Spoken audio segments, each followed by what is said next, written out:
Good morning कक्षा 5। बच्चे अपनी हिंदी व्याकरण की पुस्तक निकाल लिए और इसमें आज हम नया अध्याय शुरू करेंगे जो कि है अध्याय 7। अभी तक हमने पुनरावृत्ति की थी, अब हम अपना नया अध्याय शुरू कर लेते हैं। अध्याय 7 में है कारक। ठीक है, तो आज हम पढ़ेंगे कारक के बारे में। कारक क्या होता है? तो देखिए बच्चा, नीचे दिए गए वाक्यों को ध्यानपूर्वक पढ़िए तथा समझिए। यहाँ पे आपके पास कुछ है, देखिए। श्री राम ने धर्म और मर्यादा के लिए रावण को बाण से मारा। श्री राम ने धर्म और मर्यादा के लिए रावण को बाण से मारा। तो उपरोक्त वाक्य में श्री राम ने, किसने? श्री राम ने धर्म और मर्यादा के लिए रावण को बाण से शब्द रूपों का संबंध क्रिया शब्द से है, इसलिए ये शब्द कारक कहलाते हैं। ठीक है, आगे आप ढंग से पढ़ेंगे इसे। जैसे यह है, वाक्य में प्रयुक्त संज्ञा, सर्वनाम आदि का क्रिया विशेषण से संबंध बताने वाले शब्द रूपों को कारक कहते हैं। ठीक है, जब हमारे पास कोई वाक्य दिया रहता है तो उसमें संज्ञा, सर्वनाम का जो क्रिया से संबंध बताते हैं उन्हें हम कारक कहते हैं। अन्य उदाहरण देखिए, रमेश पेंसिल से चित्र बना रहा है, से। ठीक है, अर्चना गेंद से खेल रही है। ठीक है, गुरुजी के लिए भेंट लाओ, के लिए। विवेक घोड़े से गिर गया, से।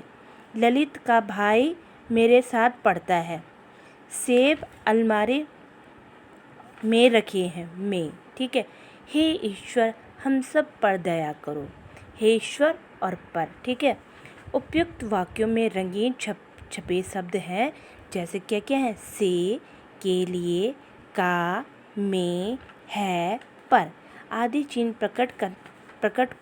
प्रकट करने के लिए प्रयोग किए गए हैं। इन्हें विभक्ति चिन्ह या प्रसर्ग कहते हैं। तो बच्चा, ये जो चिन्ह अलग से होते हैं इन्हें कहते हैं प्रसर्ग या विभक्ति। ठीक है, प्रसर्ग एक बार पढ़ लेते हैं, क्या होता है? संज्ञा, सर्वनाम आदि शब्दों के बाद जुड़ने के कारण विभक्तियों को प्रसर्ग भी कहते हैं। कारक को प्रकट करने के लिए जो चिन्ह प्रयोग किए जाते हैं उन्हें प्रसर्ग या विभक्ति चिन्ह कहते हैं। ये सदा संज्ञा, सर्वनाम के बाद प्रयोग किए जाते हैं। याद रखिएगा, संज्ञा और सर्वनाम के बाद प्रयोग किए जाते हैं विभक्ति चिन्ह। आगे बढ़ते हैं। आगे देखिए, आगे आपके पास है, यहाँ से पेज नंबर आपका 41 है। संज्ञा अथवा सर्वनाम शब्दों के बाद ने, को, से, के लिए आदि चिन्ह लगाते हैं, वे चिन्ह कारक विभक्ति कहलाते हैं। अब कारक के भेद और चिन्ह देखिए।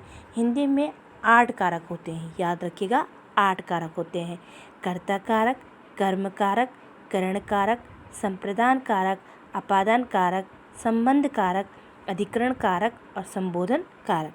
तो कर्ता कारक का चिन्ह होता है ने, कर्म कारक का होता है को, करण कारक का होता है से द्वारा, संप्रदान का होता है को, के लिए, अपादान से अलगाव, अलग होने के अर्थ में, संबंध का होता है का, के, की, ना, ने, नी, रा, रे, री, अधिकरण कारक का होता है में और पर, संबोधन का हे और अरे।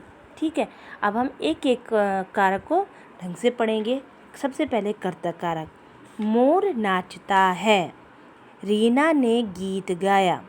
उपयुक्त वाक्यों में मोर और रीना क्या है? कर्ता है, क्योंकि ये दोनों क्या कर रहे हैं? काम कर रहे हैं, क्योंकि नाचने तथा गाने की क्रिया का बोध हो रहा है। यानी कि मोर क्या काम कर रहा है? नाचने का काम कर रहा है, रीना गीत गाने का काम कर रही। अतः संज्ञा या सर्वनाम के जिस रूप से क्रिया के करने का बोध हो उसे कर्ता कारक कहते हैं। ठीक है, कर्ता कारक का चिन्ह होता है ने, यानी कि जिससे पता चल रहा है कि कार्य क्या हो रहा है, क्रिया क्या हो रही है, उसे हम कर्ता कारक कहते हैं। दूसरा आता है आपका कर्म कारक। वसुधा गन्ना चूसती है, श्री राम ने रावण को मारा। तो उपयुक्त वाक्य में गन्ना और रावण क्या है? कर्म। ठीक है, इन पे कर्म हो रहा है। पहले वाक्य में कर्म कारक का चिन्ह को लुप्त है, यहाँ चूसने और मारने की क्रिया का फल गन्ने और रावण पर पड़ रहा है। यानी कि गन्ना कौन चूस रही है? वसुधा क्या कर रही है? चूसने का काम कर रही है। ठीक है, किस क्या चूस रही है? वो गन्ना। रावण और क्या है, श्री राम ने रावण को मारा, ठीक है। तो यानी कि फल किस, रावण क्या है, रावण पर पड़ रहा है, इसका अर्थ क्रिया रावण पर हो रही है। तो क्रिया का फल जिस व्यक्ति या वस्तु पर पड़ता है उसे कर्म कारक कहते हैं। कर्म कारक का चिन्ह होता है को, ठीक है। आगे है करण कारक, तीसरा हमारा करण कारक है। तो इसे हम कल पढ़ेंगे।